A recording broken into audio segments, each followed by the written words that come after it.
અભેથી તારી દો કે તોરે અયોધ્યા બીજી અભેથી ઉતારી દો મોત ના પગાર કઈ કઈ મારું રે વનનો દે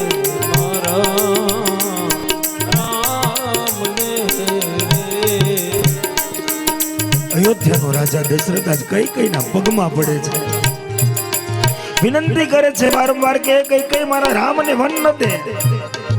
કઈ કઈ એક જ હઠ પકડી છે, બીજું વસન રામને 14 વર્ષનો વનવાસ. દશરથ કટાક્ષ કરે છે કે કદાચ જો કઈ કઈ નો આત્મા જાગે એ કઈ કઈ મેં તો તને માં માની હતી રામની, પણ તું તો નાગણ નીકળી. વિચારી નાગણ તું તો સીધને સંતાપે વિચારી નાગણ એ સીધને સંતાપે મોતના પગાર કઈ કઈ મારું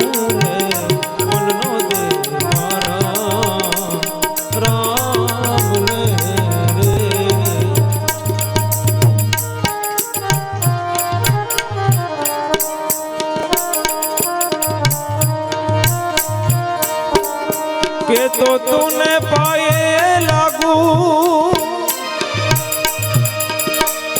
के तो प्राण त्यागू के तो तूने पाए लागू के तो प्राण त्यागू के तो तारो भिखारी ए बने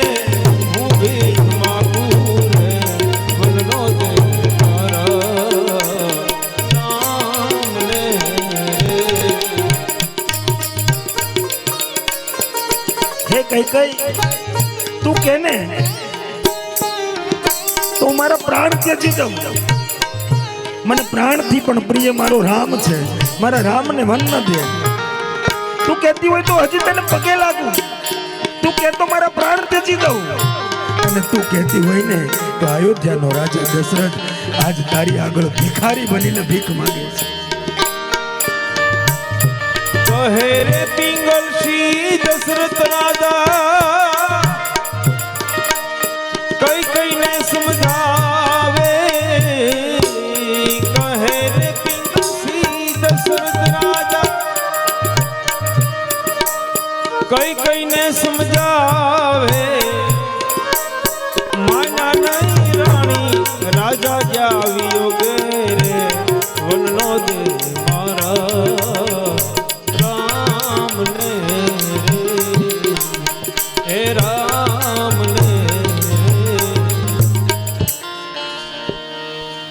રાજા દશરથ ઘણી આજીજી કરી પણ કઈ કઈ બસ આ બે જ વસન. વિચાર કરો, જાનકીનો નાદ પણ જાણી શકો નહીં. કાલે સવારે શું થવાનું? જે ગાદી ઉપર બેસીને રાજા બનવાનો હતો એ રામ બીજા દિવસે સવારે વનના વસ્ત્ર ધારણ કરીને, ભગવા કપડા ધારણ કરીને વનમાં જવા માટે તૈયાર થાય છે. સીતાજી કહે છે કે તમે એકલા નહીં, સાથે હું પણ આવીશ. પત્ની કેવી હોવી જોઈએ, પતિ કેવો હોવો જોઈએ? પતિના દરેક સુખમાં, પતિના દરેક દુઃખમાં સહભાગી બને. દરેક સ્થિતિમાં, દરેક પરિસ્થિતિમાં પતિને મદદરૂપ થાય, એનું નામ પત્ની. રામ અને સીતા બે દેહ અલગ છે, આત્મા એક છે. અભિન્ન હોવા છતાં બંને ભિન્ન છે. રામ અને સીતા તૈયાર થયા ને ભાઈ લક્ષ્મણ કે ભૈયા હું તમને એકલા ન જવા દઉં. લક્ષ્મણ પણ રામની સેવા માટે વનમાં જવા માટે તૈયાર થયા. આ ભાઈ ભાઈનો પ્રેમ છે. રામાયણ એ આપણને જીવન જીવતા શીખવાડે છે.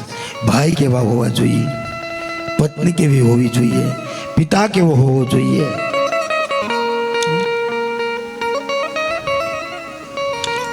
રાજા દશરથ, રામ, લક્ષ્મણ અને સીતાજી રાજા દશરથને વંદન કરવા માટે આવે છે, પ્રણામ કરવા આવે છે. રાજા દશરથ એમ કહેવાય સિંહાસન ઉપર નીચે માથું કરીને બેઠા છે. રામની આગળ ક્ષમા યાચના માંગે છે. રામ ના પાડે છે, એ પિતાશ્રી આમાં તમારો કોઈ દોષ નથી. હજી વળી વળીને રાજા દશરથ કઈ સામે જોવે છે. એક વાર તારું વસન બદલી જો.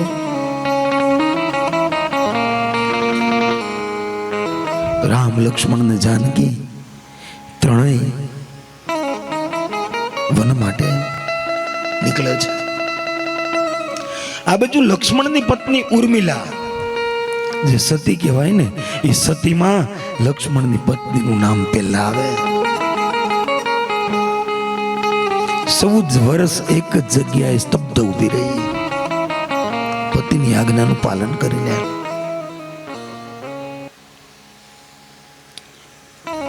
રામ, લક્ષ્મણ ને સીતાજી વનમાં જાય છે. રાવણ દ્વારા સીતાજીનું હરણ થાય છે.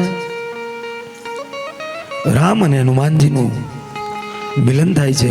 પરમ ભગવત ભક્ત એવા હનુમાનજી મહારાજ અને રામનું મિલન થયું. હનુમાનજીની અંદર 3 શક્તિ એક સાથે છે. આ 3 એક આરે કોઈની પાસે ન હોય.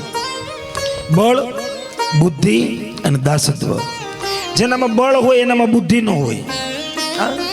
બહુ ખાધે બુદ્ધિ બગડે. એટલે પેટ ભરીને કોઈ જમવું. આ તો કે હારા લાડવા મોહનતાળ બન્યો હોય તો કે હાલો 2 બટકા હાલી જાય.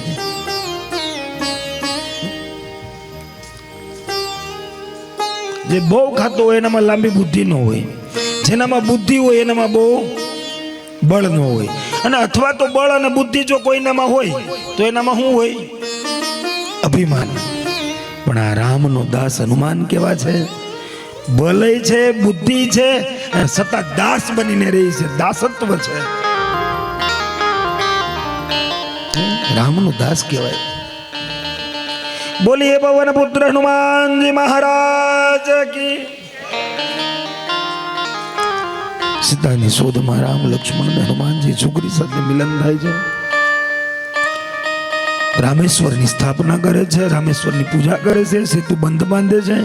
લંકાની અંદર ભગવાન શ્રી રામ, લક્ષ્મણ, હનુમાન, સુગ્રીવ, નલ, નીલ, અંગદ આખી વાનર સેના જાય છે. સંદેશો મોકલે છે. રાવણ કોઈનું માનતો નથી. વિભીષણ રાવણને છોડીને રામ તરફ આવે છે. અંતે રામ રાવણનું યુદ્ધ થાય છે. અનેક વીરગતિની અંદર આ યોદ્ધાઓ યુદ્ધની અંદર વીરગતિને પ્રાપ્ત થાય છે. અંતે રામ અને રાવણનું યુદ્ધ થાય છે. વિભીષણે કીધું કે રાવણની નાભીની અંદર અમૃત છે. જો તમે નાભીમાં બાણ મારશો તો જ રાવણનું મૃત્યુ થશે. રાવણે ક્યારેય જીવનમાં શ્રી રામ બોલ્યો નથી. અંત સમયે એમ કહેવાય ભગવાને ધનુષ ઉપાડ્યું અને એક તીર રાવણની નાભીમાં ચલાવ્યું. અને જ્યારે આસમાનમાંથી પૃથ્વી ઉપર પડ્યો, જય શ્રી રામ આટલું બોલી રાવણે પ્રાણ ત્યજી દીધા. અંત સમયે પણ શ્રી રામ બોલવાથી રાવણને મોક્ષ. રામાયણ શ્રીમદ ભાગવતમાં તો બહુ ટૂંકમાં એનો સાર બતાવેલો છે. રામાયણ આખી કરવા જઈએ તો પાછા કૃપા હોય ભગવાનની તો ક્યારેક પાછી રામાયણ કરશું. આપણે તો રામાયણ કરીએ છીએ, દેવી ભાગવત કરીએ છીએ, ગણેશ પુરાણ કરીએ છીએ, શ્રીમદ ભાગવત કરીએ છીએ. એટલે જ્યારે અંજળ થાય ભગવાન શ્રી રામચંદ્રની કૃપા તો મેઘપરમાં પાછી રામાયણ કરવા આવશું.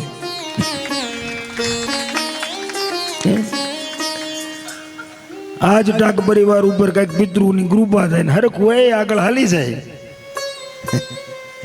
5-10 વર્ષ ગમે ત્યારે. પણ અત્યારે આપણે એક શ્લોકી રામાયણનું ગાન કરી અને રામાયણની કથાને વિરામ આપવો છે. એ પહેલા ભગવાન રાવણનો વધ થયો. ભગવાન રામચંદ્રએ લંકાનું રાજ કોને આપ્યું? વિભીષણને. વાલીને મારીને એનું રાજ કોને આપ્યું? સુગ્રીવને. રાવણનું પુષ્પક વિમાન લઈને ભગવાન અયોધ્યામાં આવ્યા. ક્યારે આવ્યા? દિવાળીના દિવસે. એટલે આજે આપણે ધામધૂમે દિવાળી ઉજવીએ છીએ ને. ધીરે ધીરે સમય વ્યતીત થયો. સરયુની અંદર ભગવાને રામે પોતાની લીલા સમેટી લીધી. આદો રામ તપોવનાદિગમનમ તત્વમૃગામ કાંસન વેદેહી હરણમ જટાયુમરણમ સુગ્રીવ સંહર્ષણમ પશ્યાત રાવણ કુંભકર્ણ હનનમ એતત શ્રી રામાયણમ. બોલીએ રામચંદ્ર ભગવાન કી જય. આવો ઇન્ટરવેલ પહેલા પાડી દઈએ, પછી આપણે કૃષ્ણ જન્મ તરફ આગળ વધીએ. 5 વાગ્યા છે. સા પાણી શરબત છે.